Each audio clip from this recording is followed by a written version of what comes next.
So last night on the post Extreme Rules edition of Monday Night Raw, which was also the season premiere, we saw the return of Luke Gallows and Karl Anderson, the Good Brothers, back to WWE.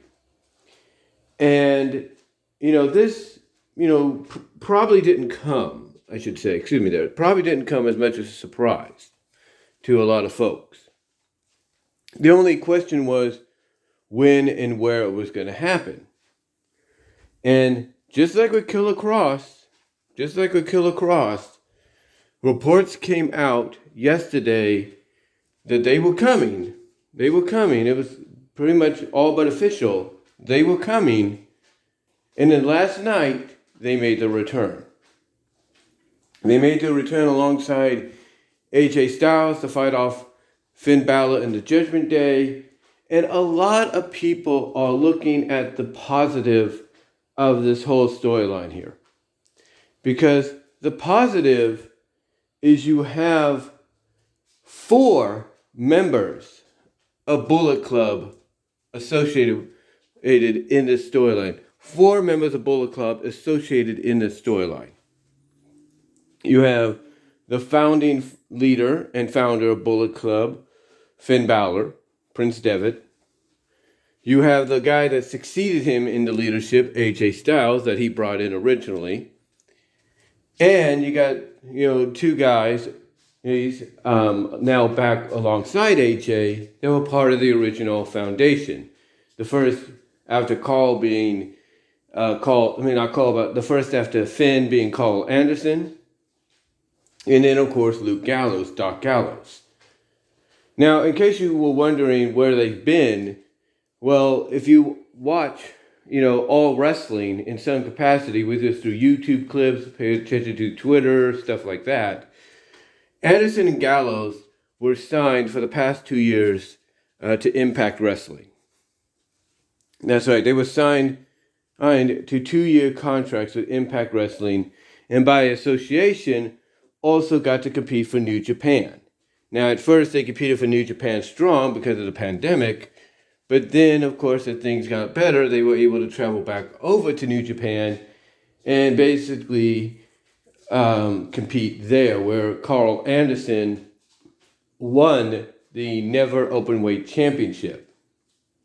And what's even crazier about this, too, is currently, right now in Japan, as far as we know, Anderson and Gallows still are part of Bullet Club.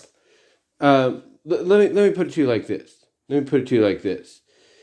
It was on an edition of Impact Wrestling's, I think it was Hard to Kill pay-per-view last year or earlier this year or something. It's one of the pay-per-views where, at least in the past year, where basically Jay White betrayed the Guerrillas of Destiny, the GOD. Betrayed them in favor of the Good Brothers and bringing them back in and throwing the GOD out. So, the Good Brothers, the last we checked, like I said, was still part of Bullet Club in Japan. How they write them off here is going to be interesting. It's going to be really interesting. Now, the reason I say it's going to be really interesting, because like I mentioned, and everybody else has pointed this out, Karl Anderson is the Never Openweight Champion of New Japan. Now, unless they decide to do what they did with Shinsuke Nakamura when he signed with WWE, when he was still currently the IWGP Intercontinental Champion, and vacate, and they had to basically vacate the championship because of him going over to WWE. If they have to do something similar with Karl Anderson, then obviously they got to choose whoever was going to be the next in line after Hikuleo to face Hikuleo for the vacant title at their next event in November. Because Karl Anderson is scheduled to defend in Osaka next month against Hikuleo. Hikuleo used to be part of Bullet Club. Now he's not. He's back with Tama and his brother and their family. So it's it's going to be real interesting how they work around that. But one thing a lot of people have said, this being those that I follow here on YouTube, like Alex Hicks, Just Alex, JD, Solomonster to an extent, I think, has brought this up as well, that the silver lining is that the biggest difference between Triple H and in his regime running things in WWE right now and Vince McMahon's regime running WWE is that Triple H is more open to working with other major companies, internationally.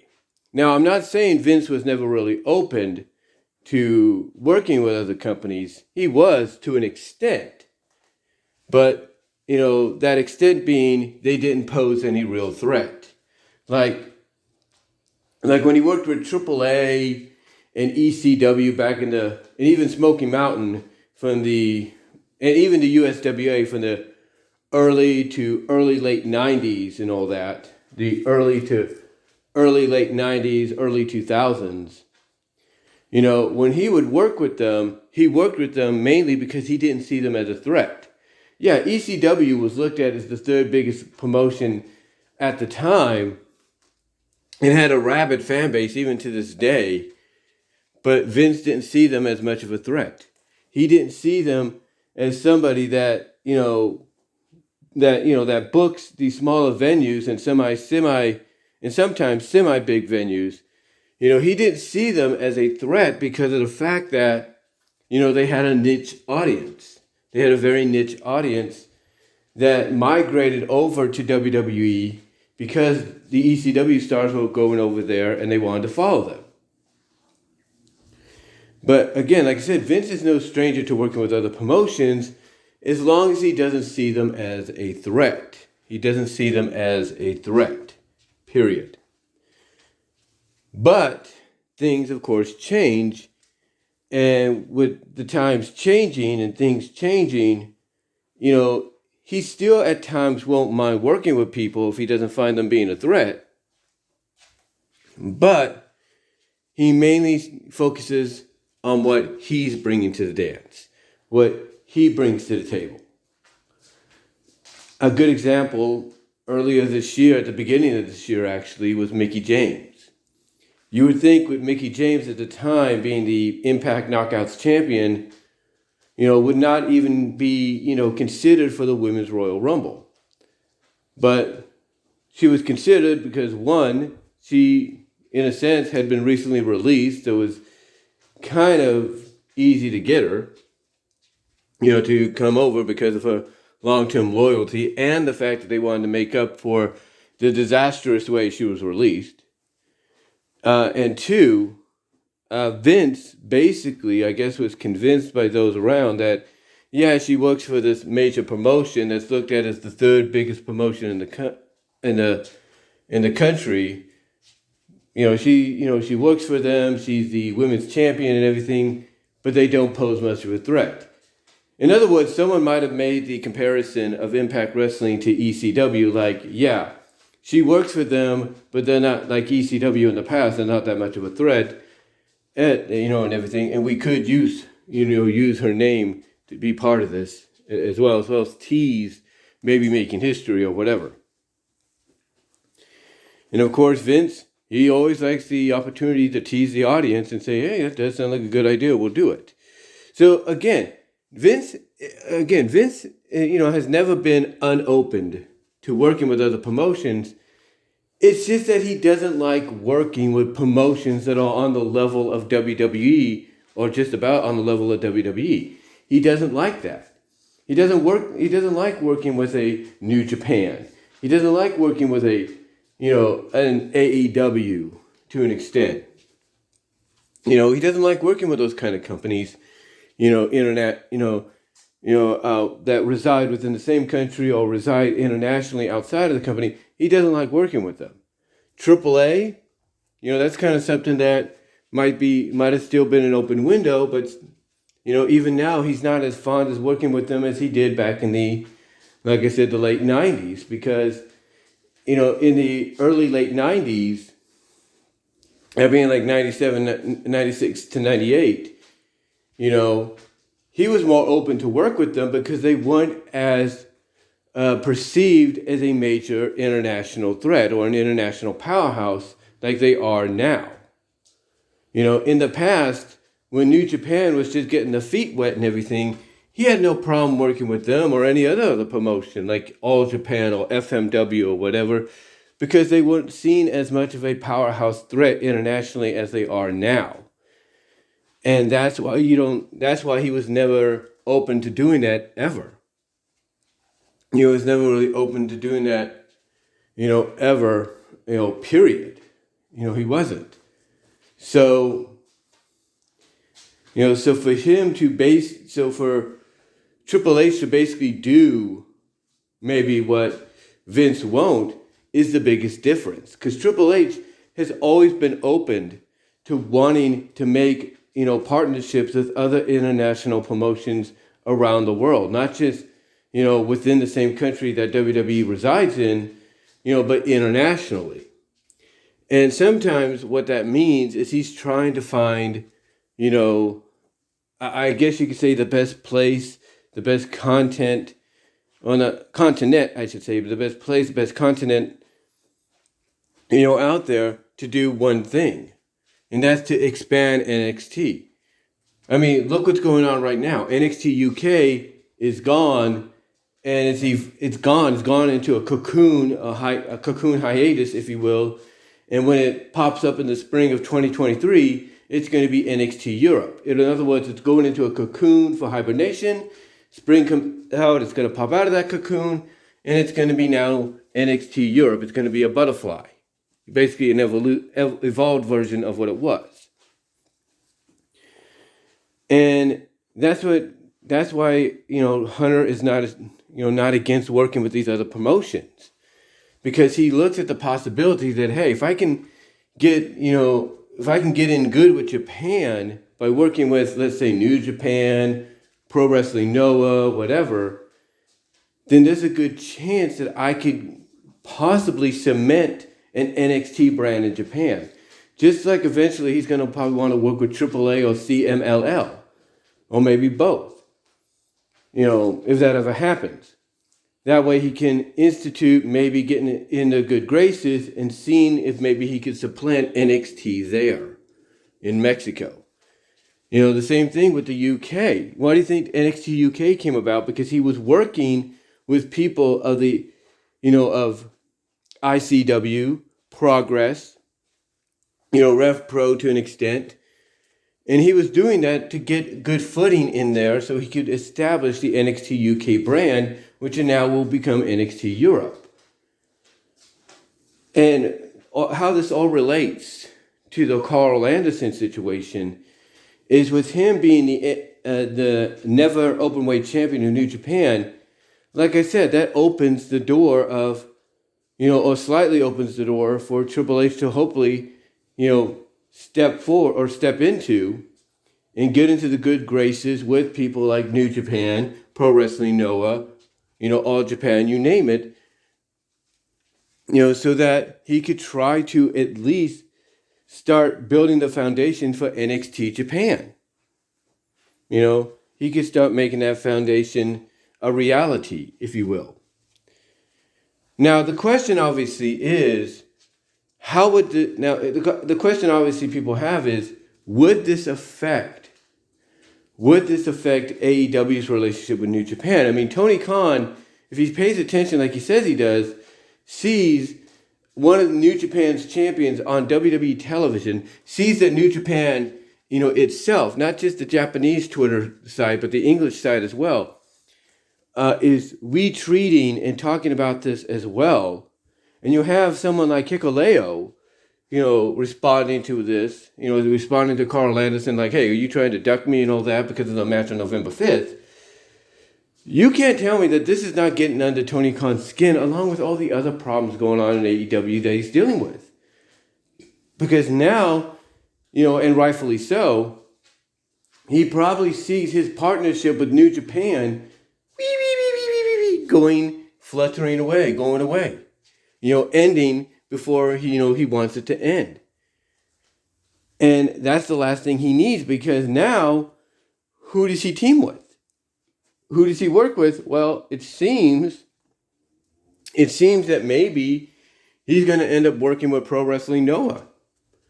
That's probably going to be the the new Japanese partner associate of All Elite Wrestling. If what people speculate Triple H will try to do, or at least want to try to do, through this, with Karl still being the Never Openweight champion, becomes a reality. Now, a lot of people point out that when Karrion Kross, formerly Killer Kross, got re-signed, he had to basically step away from all his other independent bookings that he already had booked, like his match with Loki at House of Glory, and other things like the Battle Riot in MLW. And that is true. He had to basically, unfortunately, break those agreements. He had to break those agreements, but they were understanding why he had to do it, because now he was, basically on a bigger platform. He was being instituted into the main event picture itself, of WWE, mostly on the SmackDown brand, which is one of the more viewed programs on the, for WWE on a weekly basis. They understood that, hey, this is a better opportunity for you. Go and do it. We'll figure out something, to be an alternative. And that's probably what's going to be happening, or has happened. Now, the low-key match at House of Glory, Solomon said he was looking forward to calling it, but now he's got to look forward to calling something else with low-key, and whoever low-key's opponent's going to be has got to be an admirable replacement for Killer Kross. But when you look at someone like Karl Anderson, and you look at the fact that he's good friends with AJ Styles, not just on screen but in real life, and you see, kind of like the favoritism, like the support AJ's got in WWE because of this, since he's been there, it kind of reminds me of a Daniel Bryan. Like when Bryan Danielson returned to WWE, he still had commitments. But Vince and Triple H obviously saw a lot of, potential in this guy. They saw the support this guy had. And this is way before AEW was even a thing. I mean, Impact was around, but this was way before AEW was even a thing. They saw the support that this guy had and saw how committed he was to, getting better, every year, that they pretty much said, okay, what can we do to get you to come back? Because they knew, and I think John Cena was pushing for him to come back too. So with John Cena kind of pushing for him to come back,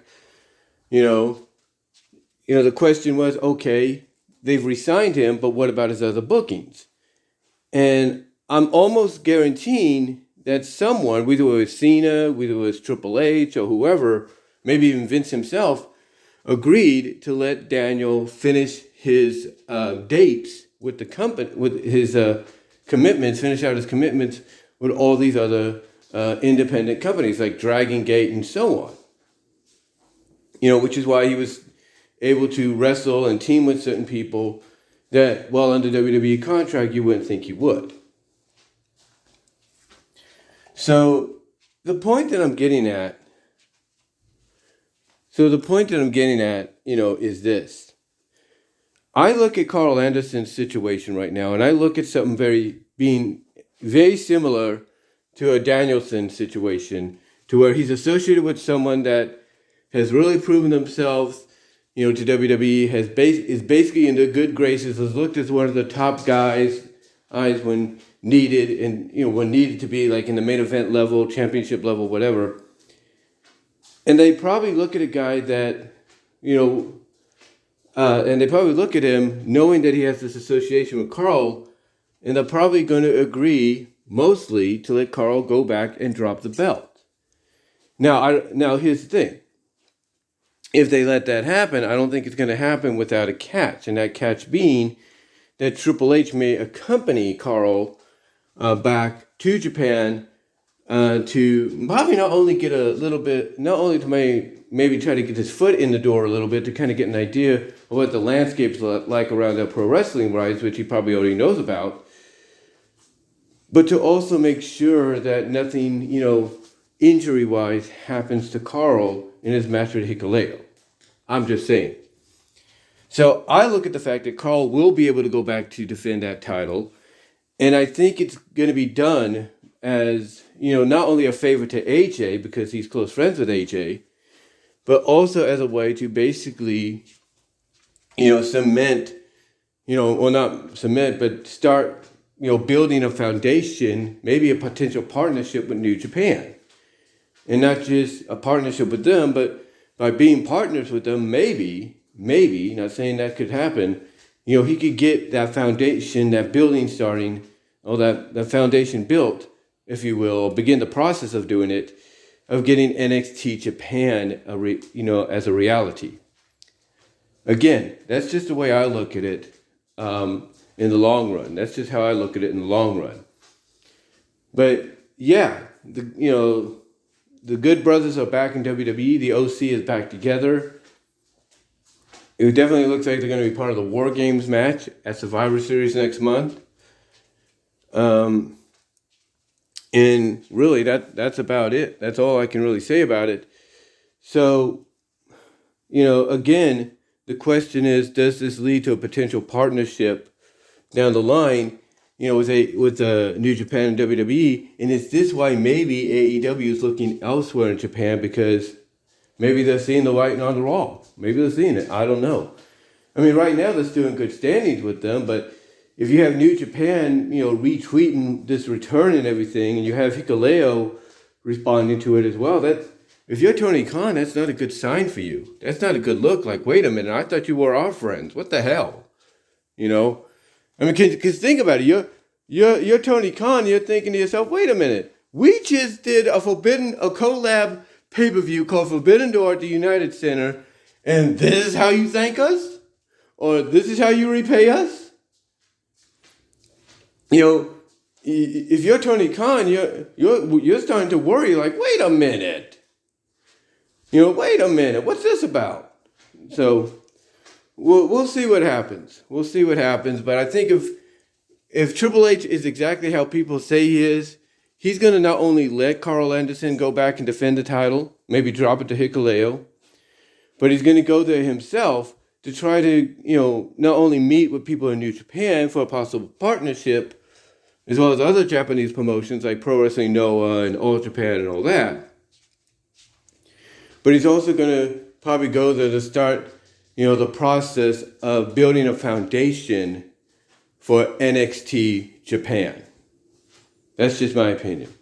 But what do you guys think? What are your thoughts on the Good Brothers being back in WWE with AJ Styles as the OC? Do you think they'll be similar to what you saw in Impact a bit? Where they're basically about the 1, 2, 3. A magic killer 1, 2, 3 and just too sweet. Do you think you'll get that version of them? Do you think you'll get a version of them that's kind of like a hybrid of what you're going to get now, but what you saw in Impact Wrestling as well as Independence in Japan? What are your thoughts? And how do you think this is going to affect, maybe AEW's partnership with New Japan in the future if it does? And do you think this is all possibly, the first step in Triple H trying to get NXT Japan up and running by maybe allowing not only Karl Anderson to go back, defend the Never Openweight Championship against Hikuleo and drop it, but maybe to also start some kind of partnership with one of the major Japan promotions out there, either New Japan, Pro Wrestling Noah, or All Japan. Let me know down below in the comment section below. Like the video. Live chats are open during the premiere where super chats and super stickers are also open and available. Super thanks afterwards. And, you can find me at BW Roses Discussions, all your favorite audio podcast locations except for Pandora, as well at patreon.com/BW Roses for the $1, $3 tier. You can also find me at Venmo at Brian-Romer-2 and at Cash App at BW Roses 98. You can also find me at deviantart.com/BVW1979 at my Teespring store where you can get merchandise you can't get anywhere else. As well as you can find me at VENMO for content you can't get here on YouTube. But let me know what your guys' thoughts are. How do you feel about the Good Brothers being back again in WWE? Do you think that we'll get a hybrid of what we saw in Impact and in the Independents in Japan, along with maybe a sort of a newer, version of them with AJ here in WWE? And how do you think this is going to affect things with New Japan in the future, the partnership with AEW? Do you think to have a partnership going forward in the future with WWE if that happens? Or do you think WWE will look at other promotions as well as possible partners going forward? Let me know down below and in the live chat. And until next time, guys, I'm out.